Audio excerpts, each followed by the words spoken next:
ما سقیت لنا، تو اس نے کہا میرے والد آپ کو بلا رہے ہیں کہ آپ نے ہماری خاطر جو پانی پلایا اس کا آپ کو بدلہ دیں۔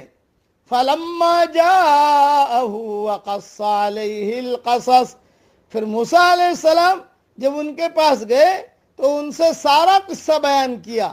قال لا تخف، تو انہوں نے کہا اندیشہ نہ کرو، نجوت من القوم الظالمین، تم ظالموں سے اور ظالم قوم سے نجات پا چکے ہو۔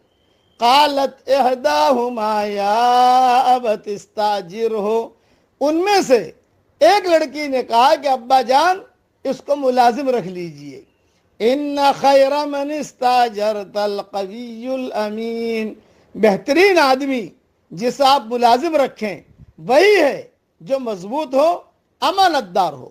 قال